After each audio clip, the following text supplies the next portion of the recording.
Bismillahirrahmanirrahim. Assalamu alaikum, dear students. I hope you will be fine by the grace of merciful Allah.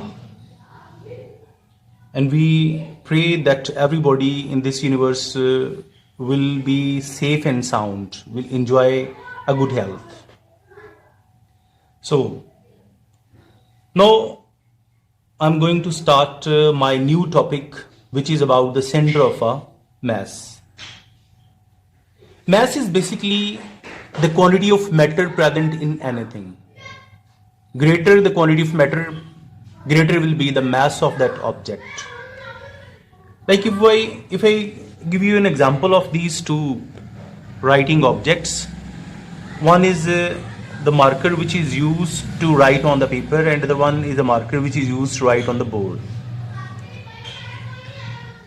It's a bit heavy because it is composed by the greater amount of the matter. Because if I draw a boundary, it will grasp a more space as compared to this one. Okay, so mass of this object will be higher as compared to this one. Now, if we have such a system in which a rod is being attached to the two bodies of different masses, one is heavy and the other one is light, where will be its center? यानी इसका centre कहां पे होगा, आज हम इसके बारे में बात करेंगे. अगर हम इसकी बात करें तो ये एक ऐसा ऑब्जेक्ट है जिसकी एक खास किस्म की शेप है.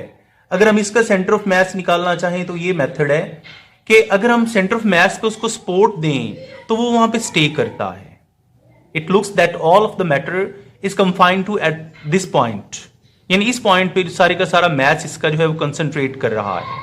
इसलिए इस पॉइंट को हम क्या नाम देंगे, सेंटर ऑफ द मैथ, क्योंकि ये तकरीबन यूनिफॉर्म मतलब बना हुआ है, एक जैसा बना हुआ है.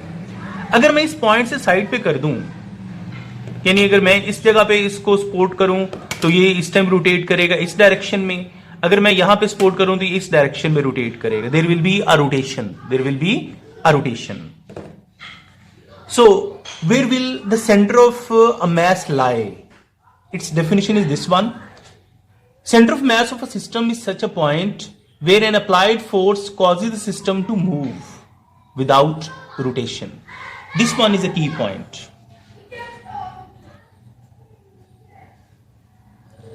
यानी उसमें जो है वो मोशन होनी चाहिए लेकिन रोटेशन नहीं होनी चाहिए.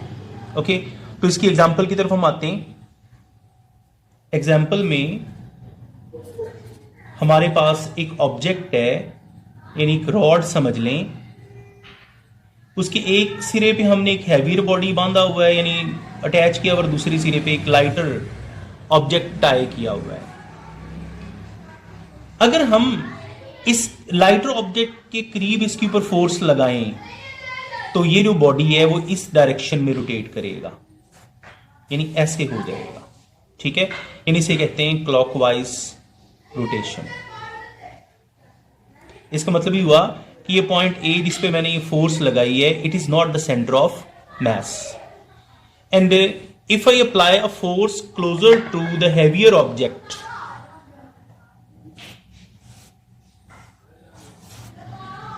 like here on point B, it will also rotate from the lower side in this direction. It will be anti-clockwise rotation. Both of these activities show that the point A and the point B are not the center of the masses. Centre of मास कहां पे होगा, उसके लिए हम एक छोटा सा इसी एक्टिविटी को आगे लेके चलते हैं. इस हवाले से देखिए, अगर मैं इस जगह पे इस पे फोर्स लगाता हूं, इस जगह पे, तो ये इस जगह पे मतलब इस नीचे की तरफ जा रहा है. इट मींस ये पॉइंट सेंटर ऑफ मास नहीं है. अगर मैं यहां पे फोर्स लगाता हूं तो इधर को जाता है, यानी सेंटर ऑफ मास ये भी नहीं है. लेकिन अगर मैं इसको थोड़ा सा फील करके इसको इस पॉइंट पे फोर्स लगाऊं तो ये स्टे कर गया. ये देख लें, तो जिस जगह पे अब मैं फोर्स लगा रहा हूं, ये पॉइंट इसका क्या हुआ, सेंटर ऑफ द मास, ये वाला. ओके, यानी अगर मैं इसमें हैवियर ऑब्जेक्ट के करीब लगाता हूं फोर्स तो भी ये बैलेंस नहीं होगा, लाइटर के करीब लगाता हूं तो भी ये बैलेंस नहीं होगा। इस वजह से इसमें क्या पैदा हो जाती है, देखो इसमें अगर मैं मूव भी कर रहा हूं लेकिन इसमें किसी किस्म की कोई रोटेशन पैदा नहीं हो रही। यही इसकी डेफिनेशन है। Centre of mass of a system is such a point where an applied force, I am applying the force from my finger, causing the system to move, causing the system to move, ये move कर रहा है without rotation, लेकिन ये इस तरह rotate या इस तरह रोटेट नहीं कर रहा। ओके अच्छा, यानी इसका मतलब ये हुआ कि अगर मैं ये फोर्स इस तरह लगाऊं कि ना ये मतलब हैवियर ऑब्जेक्ट की बिल्कुल पास हो ना बहुत दूर हो, तकरीबन यहां पे करके पॉइंट सी पे अगर मैं फोर्स अप्लाई करता हूं तो ये मूव करता है लेकिन किसी किस्म की रोटेशन के बगैर। So point C will be the centre of mass. Okay, यानी आपको ना हैवियर ऑब्जेक्ट के करीब फोर्स लगानी है ना लाइटर ऑब्जेक्ट के करीब फोर्स लगानी है। एक खास पॉइंट पे जहां पे उसका मैस आपको लगे कि वो सारे का सारा कंसंट्रेट कर रहा है, अगर हम उस पे फोर्स लगाएंगे तो वो अगर विदाउट रोटेशन मूव करता है तो वो पॉइंट क्या कहलाएगा, centre of the mass. Okay, अब आपको जरा थोड़ा सा मैं बुक से समझा दूं कि आपने इसकी लर्निंग कैसे करनी है। यानी सबसे पहले तो आप ये लिखेंगी डेफिनेशन इसकी। ओके, यानी डेफिनेशन लिखने के बाद आप एक्सप्लेनेशन पे आएंगे इस जगह पे, let O is a point where anywhere between A and B, यानी यहां पे ओ पॉइंट आपने ए और बी के दरमियान अप्लाई करना है। मतलब ए पॉइंट आप कहीं भी ले सकते हैं, बी पॉइंट कहीं भी नीचे, इस ओ से नीचे ऊपर ले सकते हैं।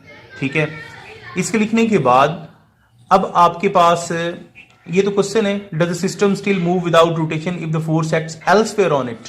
यानी अगर वो कह रहा है कि भी अगर इसके अलावा कहीं फोर्स आप लगाते हैं तो ये सिस्टम मूव करेगा या नहीं। तो इसमें सिस्टम की मोशन तो होगी लेकिन साथ में क्या नजर आ रही है आपको, रोटेशन भी। ये देखिए नीचे को गिर रहा है इस तरफ को, ये क्या हो गया, क्लॉकवाइज रोटेशन।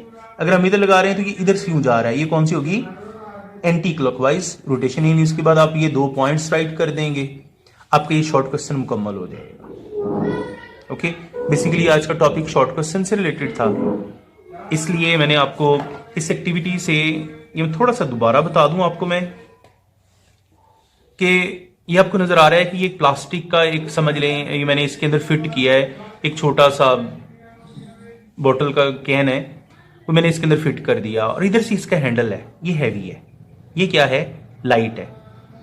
अगर मैं चाहूं इसको इस तरह यहां से इधर को मूव करना, इधर देखें, इधर ये ऐसे मूव करेगा, मैं इसको ऐसे, फोर्स मेरी इधर को लग रही है लेकिन ये साथ में क्या कर रहा है, इस तरह गिर रहा है, ये इसमें रोटेशन आ गई। ठीक है, अगर मैं फोर्स लगा रहा हूं इस जगह पे तो ये इधर को गिर रहा है, ये देखिए इधर। ओके, लेकिन अगर मैं खास पॉइंट पे फोर्स लगाता हूं, ये देखें इस जगह पे मैं फोर्स लगाता हूं तो इसमें गिरे ना, ये ना इधर को गिर रहा है ना ये इधर को जा रहा है, ना इसमें क्लॉकवाइज रोटेशन है ना हुई एंटी क्लॉकवाइज, ये सीधा जा रहा है। तो जहां पे वो सीधा जाएगा वो क्या होगा, सेंटर ऑफ मास। इन ये पॉइंट इसका क्या होगा, centre of mass. Okay okay, thank you. In case of any question, you can text me on my WhatsApp number. Thank you. Allah Hafiz. WhatsApp number जिनके पास नहीं है वो नोट कर लें, 0313, यानी ये मेरा WhatsApp नंबर है, मैं आपको यहाँ पर राइट कर देता हूँ।